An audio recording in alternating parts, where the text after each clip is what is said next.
Selamat datang kembali di podcast Sistomat bersama gue Afal. Di sini kita akan membahas berbagai fenomena sosial secara kritis dan ilmiah. Tentu saja gue nggak sendirian. Di sini ada Bung MH. Apa kabar Bung MH? Kabar baik, Bung Afal. Baik Bung. Bung, dari kemarin kita kan sudah membahas berbagai proses industrialisasi yang berhasil misalnya di Korea dan yang gagal di Indonesia. Terus kita juga udah bahas ekonomi formal, ekonomi informal.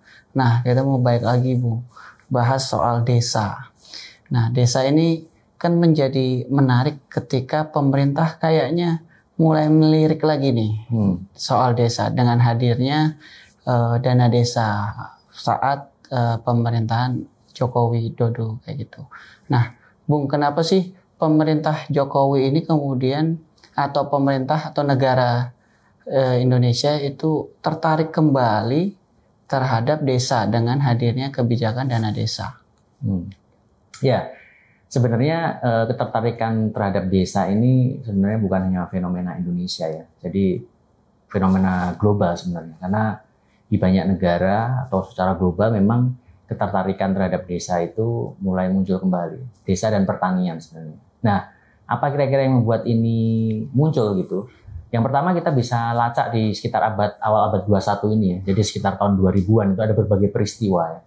Yang pertama tentu saja yang paling terkenal terjadinya financial crisis ya tahun 2008. Yang itu kayak menyadarkan banyak orang bahwa financial capitalism ya yang hidup dari semacam gelembung gitu akhirnya mengalami bust ya, mengalami gelembungnya itu pecah yang membuat terjadi krisis ekonomi karena memang financial capitalism ini tidak dibangun oleh sebuah sektor real yang ada gitu. Jadi tumbuhnya sektor keuangan itu ya karena spekulasi saja, tidak ada komoditas baru yang benar-benar dibuat gitu.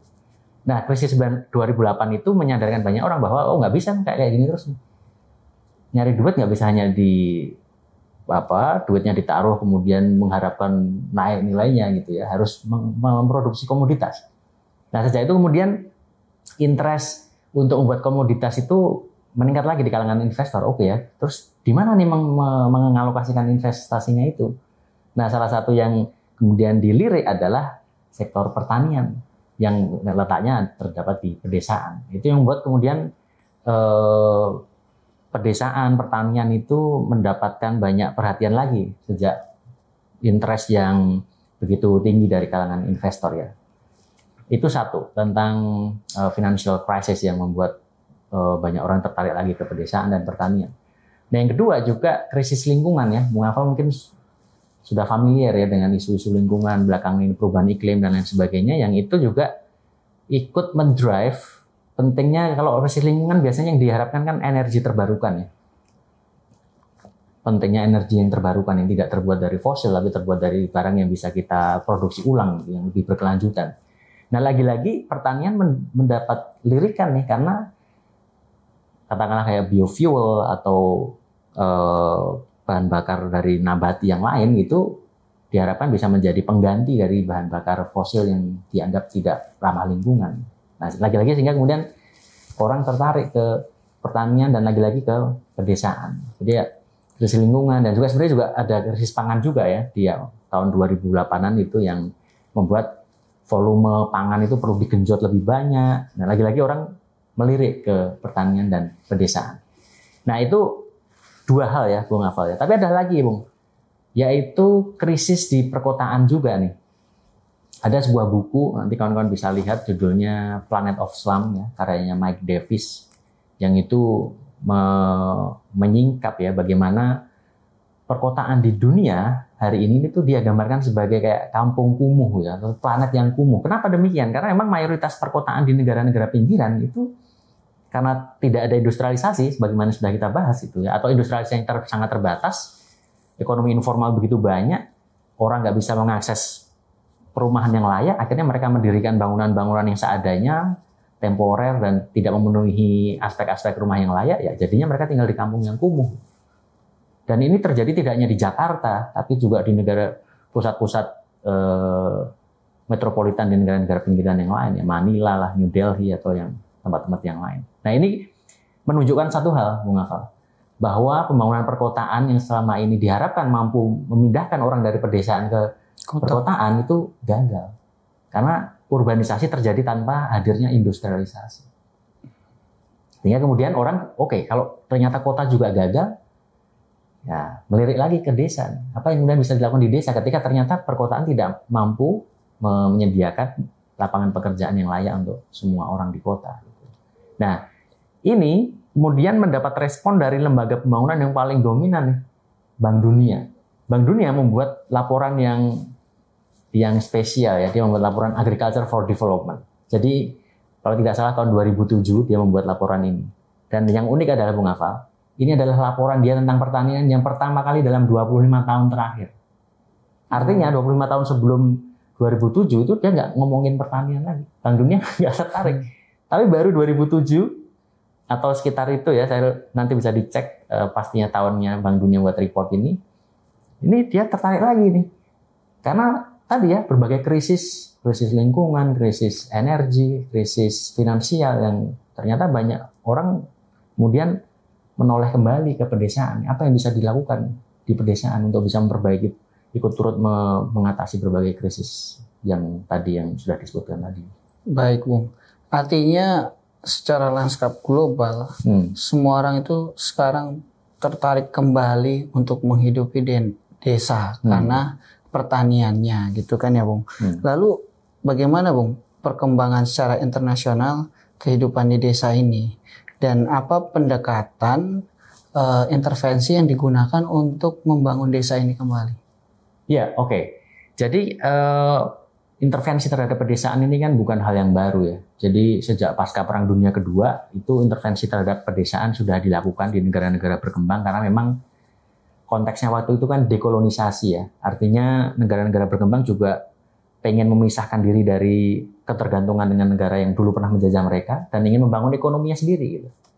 Nah, untuk itu kemudian mereka berusaha membangun pedesaannya karena memang waktu itu pasti mayoritas warganya termasuk Indonesia di tahun 45-50-an ya masih tinggal di pedesaan semua. Makanya intervensinya pasti di pedesaan duluan. Jadi bahkan kita bisa bilang bahwa pembangunanisme atau pembangunan di masa-masa itu ya pasti pembangunan di pertanian dan pedesaan karena memang mayoritas penduduknya masih ada di situ. Nah, apa pendekatan yang dominan saat itu di dunia maupun di Indonesia ya? Kita bisa lihat ya, Bung Hafal, pertama tahun 45, tahun sampai tahun 70-an itu yang dominan adalah pendekatan yang kira-kira kita bisa sebut pendekatan yang menekankan pada perlunya perombakan tatanan sosial. Nah, apa ini yang dimaksud kira-kira? Bung Hafal bayangkan, dulu di zaman kolonialisme ya, penjajahan itu kan warga desa itu kan sebenarnya tidak semua orang menderita. Kita pernah bahas di episode sebelumnya ya bahwa di zaman kolonial pun para elit-elit desa itu turut berkolaborasi dengan penjajah gitu ya dalam tanam paksa. Artinya mereka lah yang diuntungkan gitu. Ada yang diuntungkan sejak itu. Ketimpangan tanah juga sudah luar biasa tinggi. Hanya tanah desa dikuasai segelintir orang yang kemudian membuat banyak orang tidak mampu mengakses tanah. Sehingga ketika Indonesia merdeka dan negara-negara yang lain juga merdeka, mereka ingin mengubah tatanan agraria yang timpang itu, yang merupakan bekas warisan kolonial itu. Karena memang tujuan kemerdekaan kan untuk memakmurkan semua ya, makanya merombak tatanan yang timpang itu menjadi sasaran utamanya. Sehingga nilai-nilai yang ditekankan saat itu adalah selalu intervensinya soal gimana mewujudkan keadilan sosial, gimana mewujudkan kesetaraan, dan itu konkretnya adalah berupa misalnya program land reform. Salah satunya yang digencarkan di zaman itu. Dan ini tidak hanya di Indonesia, tapi juga di negara-negara berkembang yang lain. Ketika mereka melakukan proses dekolonisasi, mereka mulai mencoba melaksanakan land reform. Nah, itu satu ya. Kemudian ada juga program misalnya kayak perlindungan pekerja di pedesaan, pemberantasan buta huruf, dan lain sebagainya itu. Nah, tapi intinya di masa-masa 45 sampai 70-an ini pendekatan di intervensi di pedesaan menekankan pada pentingnya untuk melakukan perombakan sosial yang merupakan warisan dari masa kolonialisme gitu. Nah, ini nanti agak bergeser nih di tahun 80-an gitu ya, dengan neoliberalisme mulai dominan, intervensi pedesaannya bergeser. Nilai-nilainya tidak lagi soal kesetaraan, keadilan, tapi nilainya adalah pertama pertumbuhan ekonomi. Nah, gimana kemudian mewujudkan pertumbuhan ekonomi? Mereka kemudian menyarankan melakukan negara berkembang agar melakukan proses modernisasi. Modernisasi ini artinya ya Misalnya di pertanian, ya alat-alat pertaniannya diganti dengan teknologi yang lebih modern. Teknik pertanian diganti dengan teknik yang modern. Organisasi di desa yang tadinya tradisional yang kurang efektif untuk bisa melaksanakan pertumbuhan ekonomi di-upgrade dong lembaga desanya agar lebih modern ya, agar bisa memenuhi tuntutan pasar kira-kira. Nah, di sini pasar menjadi yang utama nih di tahun sejak neoliberalisme.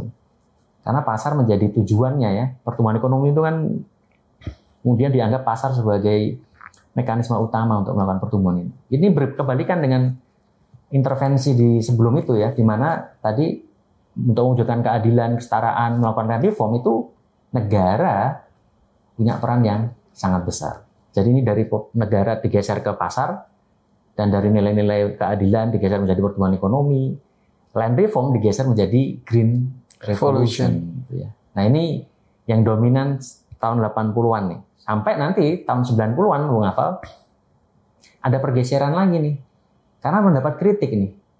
Pendekatan yang disebut dengan Washington Consensus ini ya, yang neolib ini, yang menekankan pasar, menekankan pertumbuhan ekonomi, modernisasi.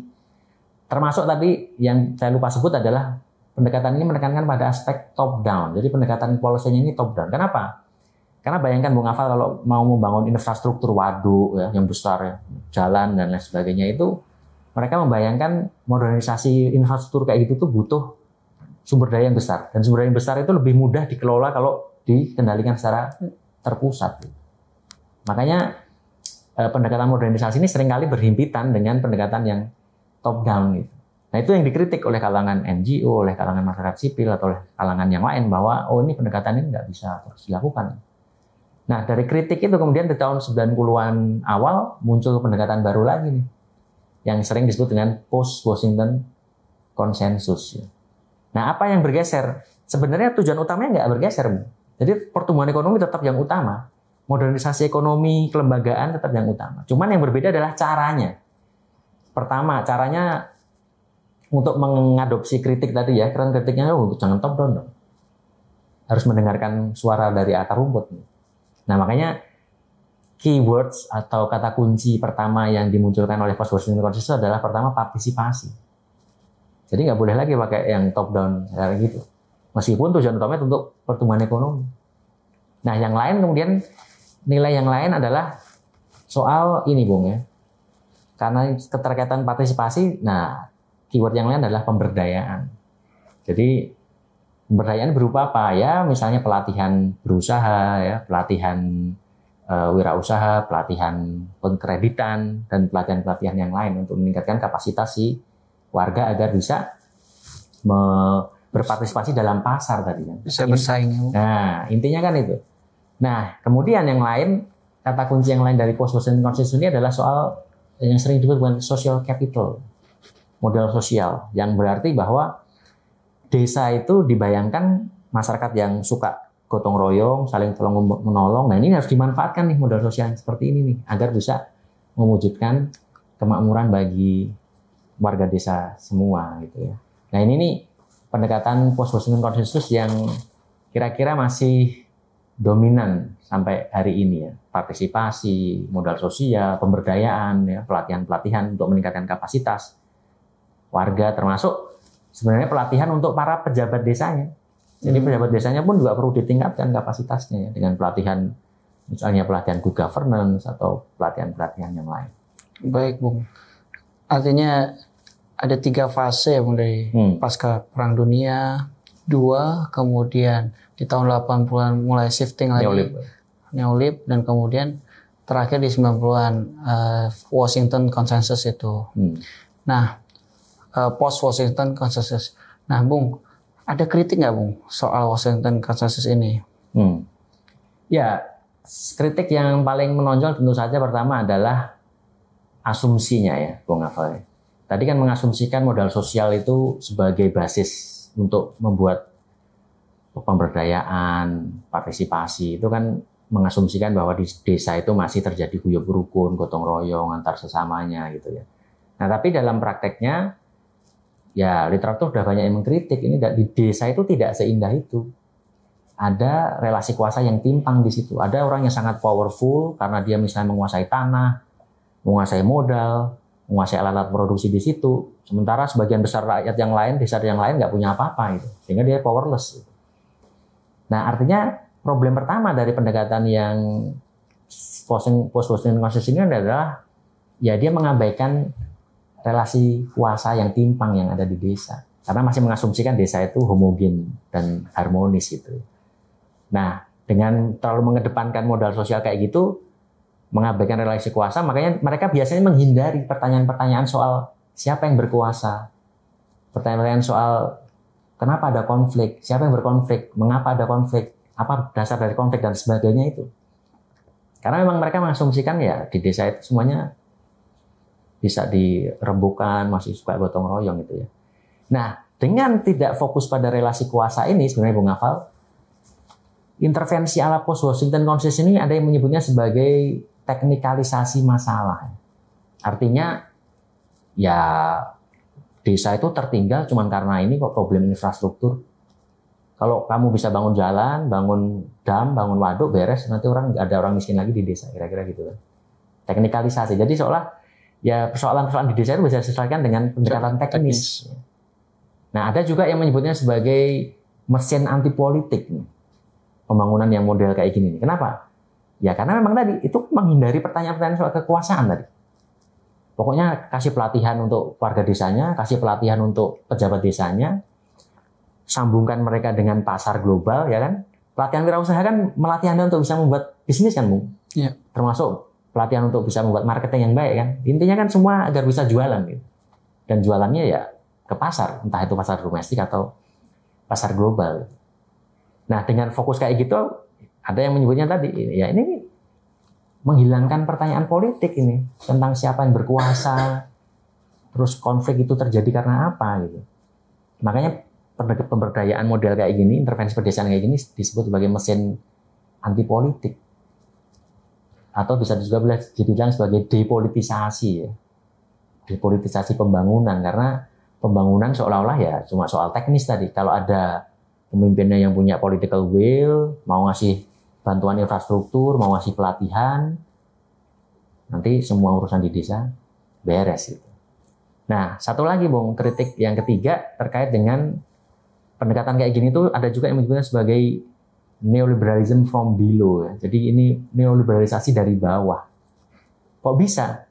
Ya, kalau Anda dilatih pelatihan kewirausahaan, Anda dilatih jadi pedagang, itu kan sama aja Anda sebenarnya dilatih untuk menjadi orang yang rasional, selfish, ya, memberikan diri Anda sendiri untuk bisa laku. Yang itu mengena pada orang-orang biasa gitu. Jadi prinsip-prinsip pasar itu dikenalkan kepada orang-orang awam biasa. Yang nanti mengubah orang yang tadinya mungkin masih memegang nilai selain pasar ya, misalnya nilai kejujuran, nilai keadilan yang lain. Ya, ketika dia jadi pelaku pasar, sudah dilatih untuk harus efektif, efisien, produktif, ya dia akhirnya bisa bergeser. Orientasinya sekarang adalah gimana agar dia bisa laku, dia agar bisa untung. Gitu. Dan ini yang kemudian disebut dengan mengubah manusia-manusia dari bawah. Ya. Artinya manusia-manusia ini neoliberalisme dari bawah. Orang-orang neoliberalisme menyusup dari bawah untuk mengubah perilaku individu-individu itu agar berubah menjadi individu yang klop dengan kebutuhan pasar. Nah, itu beberapa kritiknya ya. Baik, Bung. Artinya sebenarnya ada sekitar 4 ya, Bung. Pertama soal banyak pendekatan ini seakan-akan masih percaya bahwasannya desa itu ya harmonis dan kemudian masyarakatnya ya homogen kayak gitu. Kedua ternyata tidak dan terjadi ketimpangan relasi kuasa. Yang ketiga itu ya teknikalisasi masalah itu. Seakan-akan semua masalah bisa selesai selama pendekatannya teknis. Dan terakhir ternyata secara konsep itu disebut neoliberalisasi dari bawah. Nah, Bung, itu kan Bung menceritakan itu secara apa yang terjadi secara global kan. Nah, Bung boleh nggak sharing ke kita apa yang terjadi di Indonesia? Oke, di Indonesia juga sebenarnya mirip ini ya fasenya, Bung Afal. Jadi di awal-awal kemerdekaan kita bisa lihat misalnya ada reclaiming tanah dari warga terhadap perusahaan-perusahaan Belanda ya yang dulunya dikuasai Belanda. kemudian ada land reform, kemudian ada program yang menekankan pada upah buruh yang layak, ya, seperti yang diperjuangkan oleh Sarbupri misalnya. Jadi ini di masa ini di bawah kekuasaan Soekarno, intervensi pedesaannya yang mirip dengan yang di global tadi, karena memang ini sedang semangat global ya, semangat dekolonisasi, semangat anti penjajahan, semangat kesetaraan, keadilan sosial itu memang sedang menjadi semacam tren gitu.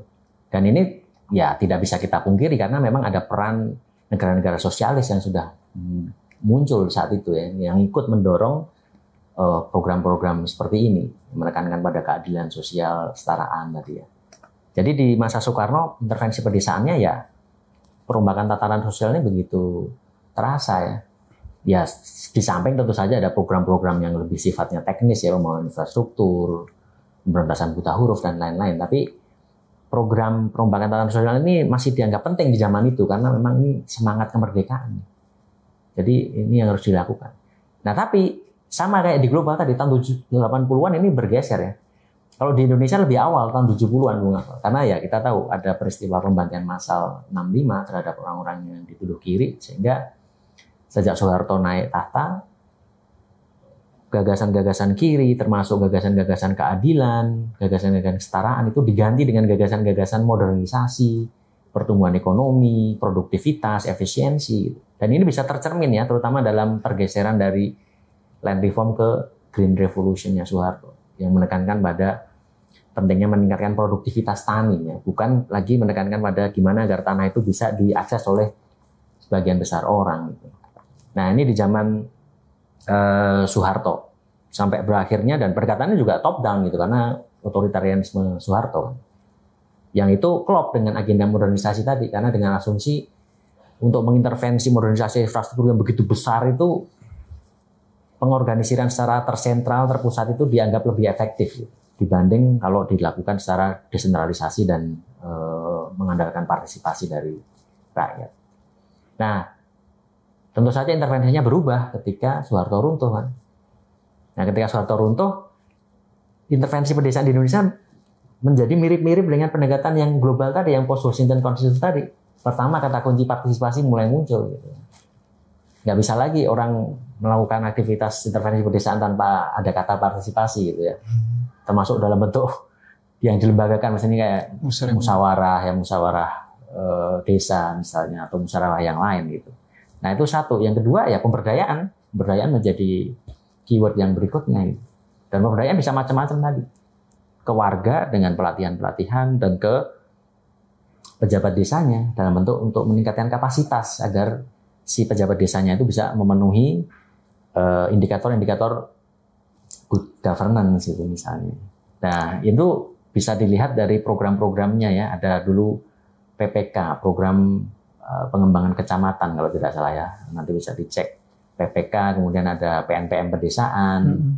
Nah, yang terakhir dana desa yang kemudian mulai diimplementasikan tahun 2014. Nah, ini poinnya kemudian adalah dana desa ini sebenarnya kalau kita lihat dari perspektif konseptual tadi ini ya berada dalam paradigma besar post-Washington Consensus tadi yang penekanannya pada partisipasi, modal sosial, pemberdayaan masyarakat, peningkatan kapasitas yang itu tadi ya merupakan perkembangan terakhir di global tahun 90-an yang itu ternyata berlanjut atau berlaku juga di Indonesia sampai sekarang.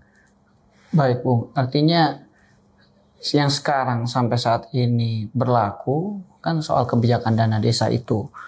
Lantas kalau Bung bilang tadi dan yang saya tangkap dana desa itu ya berarti termasuk di era post Washington Consensus kayak gitu. Nah, apa sih Bung yang bermasalah kemudian ketika kita sudah mengkritik post Washington Consensus itu, apa yang kemudian bermasalah dari dana desa itu yang nyatanya secara tidak langsung ini ala-ala post Washington Consensus kayak gitu. Ya, jadi kritiknya ya hampir mirip ya. Ya pertama tadi dari asumsinya. Asumsinya kan lagi-lagi mengandaikan bahwa di desa itu orang masih guyub rukun, semuanya sepanjang bisa diajak rembuk, nanti semuanya mau bekerja sama untuk menciptakan kemakmuran bersama gitu ya.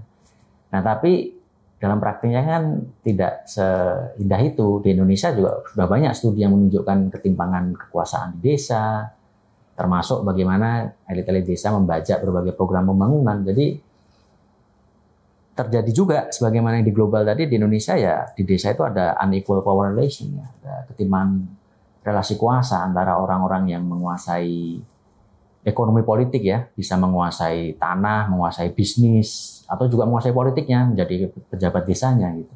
Sementara kebanyakan orang yang lain, tanah aja nggak punya, harus jadi buruh taninya.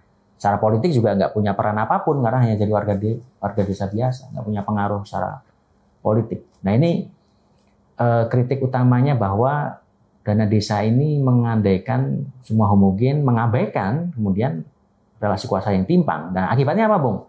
Coba bayangkan kalau Anda dikasih duit gelontoran dana tunai gede-gedean gitu ya.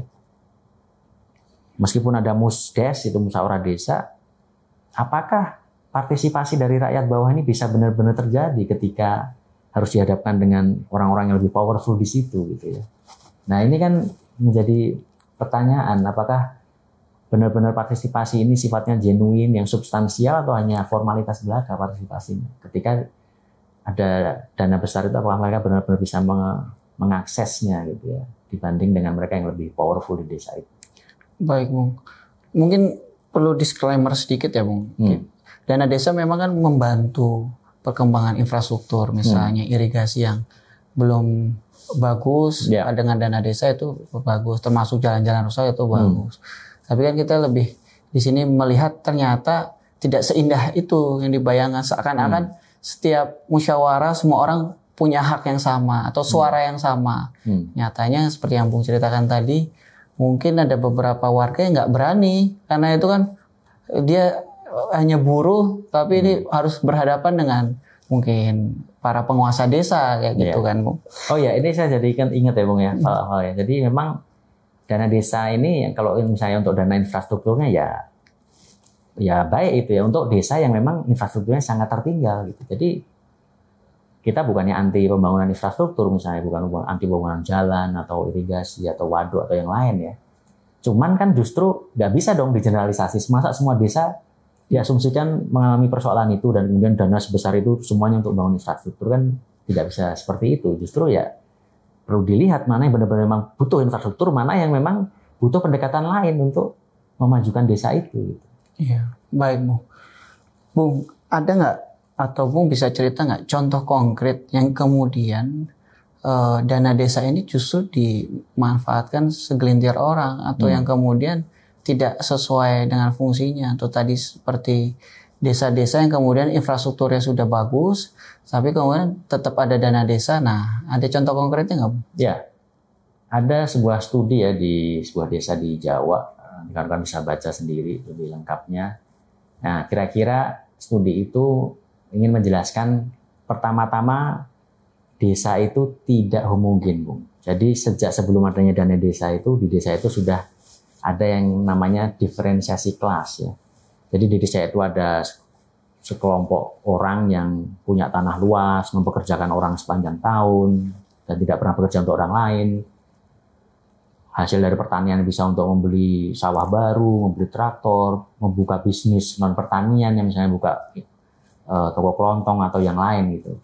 Nah itu yang kemudian di studi itu disebut sebagai para petani kapitalis ya, atau penguasa kelas penguasa setempat. Gitu. Ini seperti yang pernah kita bahas sebelumnya berarti. Oh ya, di episode sebelumnya kita sudah pernah bahas ini. Nah kemudian di sisi yang lain ada yang orang-orang yang tidak punya tanah sama sekali, mengandalkan hidupnya dari menjual tenaganya sebagai buruh. Nah ini orang-orang yang lebih banyak nih di desa gitu.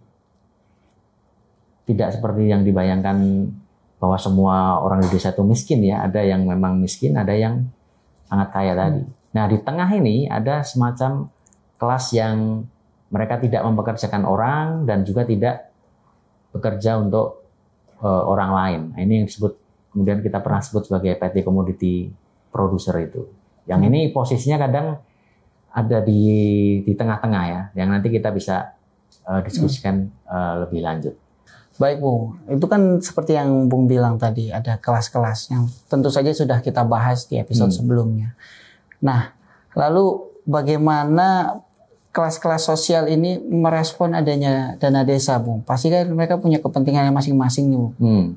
Itu bagaimana Bung mereka? Ya, tentu saja dalam politik ini kan kita perlu analisis juga ya. Sebenarnya siapa yang paling powerful secara politik di desa itu. Nah, kalau kita lihat tadi ada kelas kapitalis misalnya. Nah, kita lihat apa kelas kapitalis yang menguasai ekonomi ini juga menguasai pedesaan. Nah, ternyata dari studi yang sama tadi diindikasikan bahwa hanya ada 4 klan ya, atau semacam 4 marga atau 4 terah kalau bahasa Jawanya ya. Keluarga yang menguasai politik di desa itu. Dan mereka semuanya punya background petani kapitalis tadi, menguasai tanah luas dan mempekerjakan buruh-buruh tadi. Jadi dari zaman kolonial sampai sekarang itu kira-kira yang berebut dalam politik itu cuma 4 terah keluarga itu. Anda bisa bayangkan ya, 4 keluarga kemudian dikasih bertarung di antara mereka sendiri. Sementara yang ratusan atau ribuan rumah tangga yang lain cuma jadi penonton saja gitu. Nah, apa akibatnya Bung Afal kalau kelas yang berkuasa secara ekonomi, para kelas kapitalis juga jadi pejabat desa sekaligus ya, jadi kapitalis birokrat semacam itu. Ya kita bisa bayangkan bahwa program-program pembangunan yang masuk ke situ ya bisa mereka atur sedemikian rupa agar bisa lebih menguntungkan mereka. Nah, apa yang mereka lakukan? Pertama, mereka mengarahkan agar dana desa itu sebagian besar dipakai untuk membangun BUMDes pariwisata. Jadi ini memang mereka pengen fokus membangun sebuah BUMDes yang fokusnya ke pariwisata karena memang di situ ada lokasi wisata yang bisa dikembangkan gitu. Nah, oke, itu jadi pertama prioritasnya udah di set gitu ya. Kenapa nggak untuk misalnya membantu orang miskin, memberikan beasiswa untuk orang miskin misalnya agar bisa kuliah. Tapi dananya sudah di set prioritasnya dan untuk membangun BUMDes pariwisata. Itu satu ya. Yang kedua, BUMDes kan perlu diatur, Bung. Nah, mereka kemudian mengatur bagaimana agar BUMDes ini bisa menguntungkan mereka dengan cara apa? Ya, mengatur siapa yang bisa melakukan investasi di BUMDes itu. Mereka misalnya men-set, minimal berapa juta untuk bisa ikut investasi di situ. Kalau Anda bisa investasi di situ, nanti ketika BUMDesnya untung, Anda dapat ikut untung. Oke. Nah, tapi dengan batasan beberapa juta itu, kan tidak semua orang punya uang dong. Betul. Buruh-buruh petani yang untuk makan aja susah, ya nggak mungkin bisa ikut terlibat dalam investasi di BUMDes itu. Nah, lagi-lagi dari aturan ini aja udah menegasikan yang lain. Iya, artinya hanya menguntungkan kelas si penguasa tadi. Nah, ini baru dalam aturan investasi. Kelas penguasa juga kemudian menentukan siapa yang berhak berjualan, membuka kios di lokasi yang jadi tempat wisata tadi. Jadi Anda jangan bayangkan kemudian semua orang punya kesempatan bisa jualan sembarangan gitu ya. Ada pengaturannya dan pengaturannya yang menentukan ya lagi-lagi kelas penguasa tadi, siapa yang bisa berjualan di situ. Dan bahkan ya dari studi itu tidak ada satupun penjual yang dari background kelas pekerja, dari buruh. Mereka semuanya backgroundnya kalau nggak petani kapitalis ya petani PCP tadi yang punya tanah tapi bekerja dengan keluarganya, tenaga keluarganya sendiri tadi. Yang biasanya secara politik memang para PCP ini jadi semacam mitra juniornya para petani kapitalis ini. Ada yang jadi ketua RW, ada yang jadi ketua RT gitu ya. Yang itu memang bisa jadi tim sesnya untuk para kepala desa atau para pejabat desa tadi. Kepala dusun. Nah itu ya. Kemudian memang bisa mengakses kios-kios untuk bisa zona untuk bisa berjualan tadi ya. Baik, lagi-lagi artinya kemudian yang menikmati dan yang memainkan itu semuanya kelas penguasa ya Bung, kalau dari contoh yang Bung sebutkan. Dan para kelas pekerja atau masyarakat buruh atau buruh tani kebanyakan itu hanya menjadi penonton. Nah Bung, apakah ini yang kemudian menjadi penyebab banyaknya kasus korupsi soal dana desa ini? Kalau nggak salah baca itu hampir 800-an kasus korupsi seputar dana desa. Ya mungkin ada masalah-masalah teknis.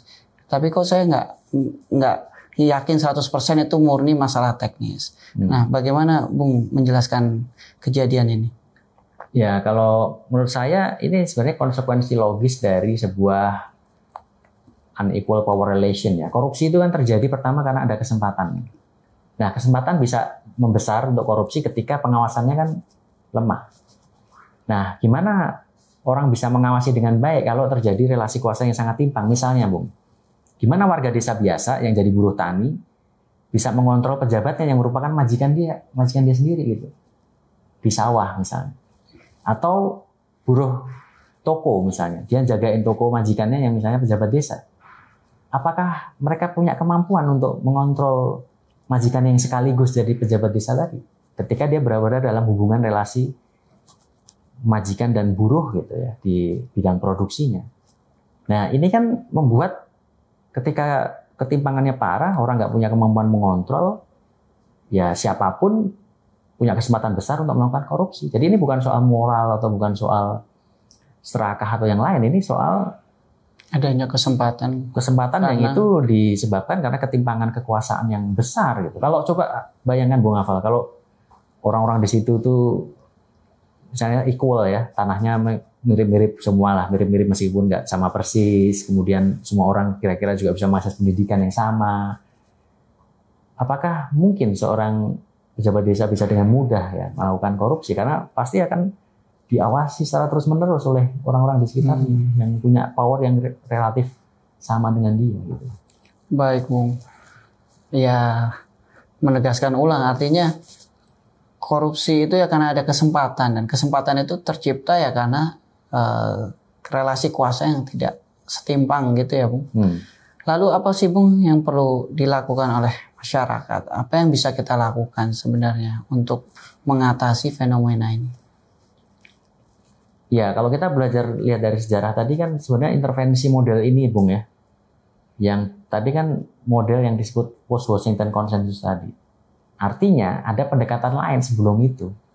Pendekatan lain sebelum itu ya pendekatan tadi ya, dekolonisasi, pendekatan-pendekatan yang progresif yang menekankan pada pentingnya perombakan tatanan sosial. Yang itu di Indonesia itu belum diselesaikan sejak kita merdeka.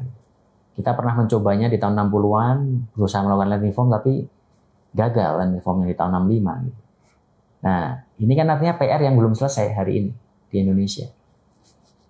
Perombakan tatanan sosial di pedesaan yang timpang sejak kolonial itu belum diatasi sampai sekarang. Nah, kalau itu nggak diatasi, ya Anda jangan terlalu berharap banyak, karena kemudian dana desa yang sifatnya ngasih duit atau bantuan lain ke desa itu bisa dibajak oleh penguasa desa setempat, karena memang di desa itu pasti ada penguasanya, ada orang yang lebih berkuasa dibanding yang lain. Nah, tanpa kita mengedres persoalan ketimpangan ini terlebih dahulu, program apapun yang akan diberikan ke desa nanti kemungkinan besar akan mudah dibajak oleh orang yang paling powerful di desa itu. Baik, artinya targetnya adalah mengubah tatanan sosial itu. Tapi lalu pertanyaan, bagaimana, Bung, kira-kira mencapai target itu? Ya, salah satu yang sering disebut tentu saja ya land reform tadi ya. Bagaimana merombak tatanan pemilikan tanah, karena tanah itu menjadi masih yang utama di pedesaan. Ya, sumber pertanian, tempat tinggal, dan pekerjaan juga. Gitu. Nah, itu dulu di tahun 60-an pernah terjadi kan. Dan pendekatan land reform ini kan sampai menimbulkan apa yang disebut oleh Wetham ya, sosiolog progresif, sebagai perjuangan kelas di Jawa gitu. Karena memang orang-orang yang nggak punya tanah atau tanahnya kecil, sempit, itu berusaha mewujudkan land reform itu dengan memaksa para tuan tanah atau petani kapitalis untuk melakukan land reform. Nah, tapi sekarang terjadi pergeseran, Bung. Kalau saya mungkin menyebutnya dari perjuangan kelas, jadi di tahun itu tuh semangatnya adalah perjuangan kelas untuk redistribusi ya, untuk keadilan sosial, kesetaraan, ke peningkatan kapasitas nih, soal pelatihan, training yang sangat tadi apolitis, sangat teknikal, sangat depolitisasi pembangunan. Jadi memang terjadi proses pergeseran dari perjuangan kelas ke peningkatan kapasitas, yang itu memperparah ya ketimpangan yang ada di desa hari ini, karena problem yang utama yaitu ketimpangan sosial di desa tidak pernah dicoba diatasi. terutama dengan dana desa ini. Baik, artinya Bung kalau bisa kita simpulkan, tanpa ada solidaritas rakyat, buruh, tani yang kemudian selama ini termarginalkan, itu akan hanya menjadi penonton para penguasa desa yang kemudian bermain dalam konteks ini dana desa, gitu ya Bung? Ya. Baik teman-teman, segitu saja dulu di podcast ini. Kita akan berjumpa di episode selanjutnya. Sampai jumpa.